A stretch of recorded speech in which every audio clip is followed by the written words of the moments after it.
Monsieur le leader de l'opposition, leader adjoint de l'opposition officielle. Monsieur le Président, avec le Parti libéral, tout s'achète. Avec une contribution à la caisse électorale du Parti libéral, tout s'achète. On peut s'acheter un permis de garderie, un permis de port d'armes, une nomination gouvernementale, de juteux contrats. Mais ce qu'on apprend aujourd'hui, c'est qu'on peut aussi s'acheter une loi à notre goût, une loi taillée sur mesure comme la loi 115.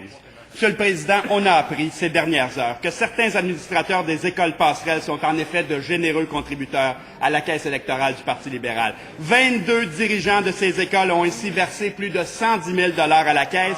L'un d'eux, Adam Turner, du Lower Canada College, a même fourni 27 000 $ en 10 ans. Monsieur le Président, est-ce qu'on doit comprendre qu'il y avait aussi un post-it sur ce projet de loi? Est-ce qu'on doit comprendre que c'est encore une fois le lobby de l'argent libéral qui l'a emporté?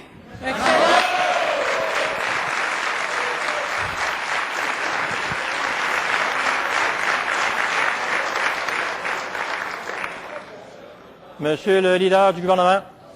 Comme vous aurez remarqué, Monsieur le Président, rien dans ce que le député présente comme étant une absolue vérité, des faits qui sont tous liés les uns avec les autres. Rien n'existe ainsi. Le seul élément sur lequel se raccroche le député, c'est qu'il y a des gens qui s'impliquent dans la vie politique. Parfois, ils font du bénévolat. Parfois, ils deviennent membres d'un parti.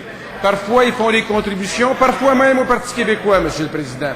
Mais à partir du moment où il y a des contributions, on veut salir leur réputation. On veut salir toutes les réputations, même celles de ceux qui ont contribué au Parti québécois. Je peux vous dire, Monsieur le Président, que si on croit à la démocratie, si on croit au Québec, on n'embarque pas dans ce genre d'opération qui salit tout le monde et le Québec tout entier, notre démocratie, Monsieur le Président.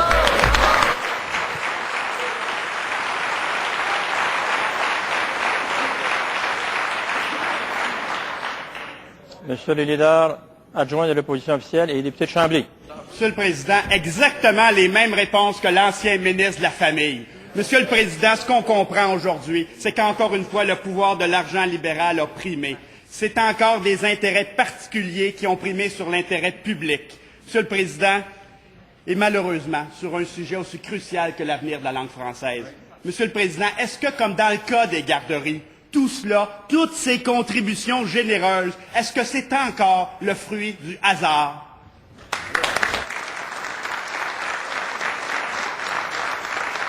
Monsieur le leader du gouvernement. La seule fois, Monsieur le Président, où il y a eu une tentative de respecter au moins des liens de causalité entre deux éléments, c'était le rapport Moisan qui l'a fait, Monsieur le Président, qui est allé plus loin que simplement se lever puis inventer des histoires, puis se dire « espérons qu'on va les croire ». Et quand le rapport Moisan a parlé, c'est drôle, hein? C'était plutôt du Parti québécois, c'était des recruteurs de fonds, un monsieur Melançon, qui enseignait ce qu'il a appelé... Monsieur le leader du gouvernement, un instant. Un instant.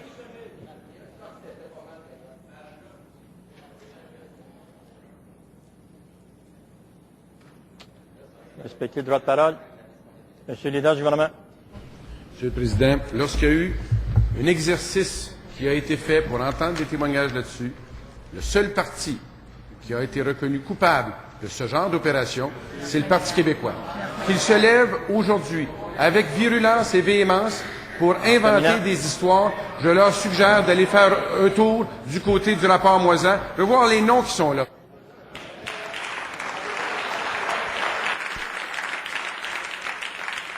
Monsieur le leader adjoint de l'opposition et député de Chambly. Monsieur le Président, si le leader lit la page 9 du rapport Moisan, il va voir qu'on parle d'un nom, la vice-première ministre qui a reçu de l'argent sale. Monsieur le Président, depuis 1 an et demi, quel que soit le dossier que l'on fouille, les fiers, les permis de garderie, les contrats de construction, les nominations gouvernementales et maintenant les écoles passerelles, il y a toujours un dénominateur commun, la caisse électorale du Parti libéral. Monsieur le Président, est-ce que le premier ministre pourrait enfin se lever, cesser de banaliser cette situation et déclencher la commission d'enquête que tout le monde réclame?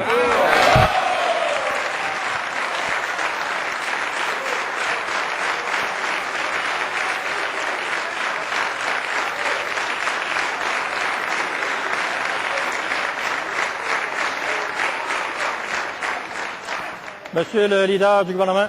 Contribution illégale, contribution morale. Monsieur le Président, simplement rappeler que lorsque le rapport Moisan a été déposé, on parlait de M. Melançon. Peut-être que le chef de l'opposition pourrait renseigner ses collègues, ne serait-ce que pour baisser le ton sur leurs fausses accusations, en rappelant que M. Melançon fournissait le maire de la compagnie Marton, parce que c'était Marcel Melançon qui était le maire, et le ton, c'était pour Tony Accurso, qui, alors qu'elle était ministre, l'a favorisé dans un bon nombre de contrats. Peut-être qu'elle pourrait nous rappeler quels étaient les liens qu'ils avaient. Cela étant, sur les contributions qu'ils veulent mentionner, Monsieur le Président.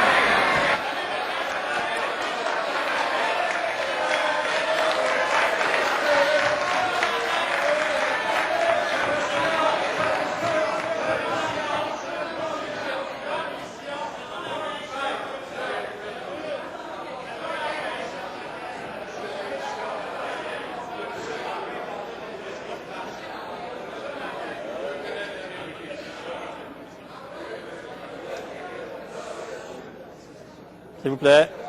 S'il vous plaît. Voilà. Je pense qu'il faut éviter de crier en cette Assemblée et respecter les droits de parole. Monsieur le leader du gouvernement, en 11 secondes. Monsieur le Président, il y en a une enquête, c'est le rapport Moisan. Il y a un rapport. Et le rapport Moisan blanchit le Parti libéral et trouve coupable le Parti québécois et vise directement le chef de l'opposition pour les contacts qu'elle avait avec ces gens, Monsieur le Président.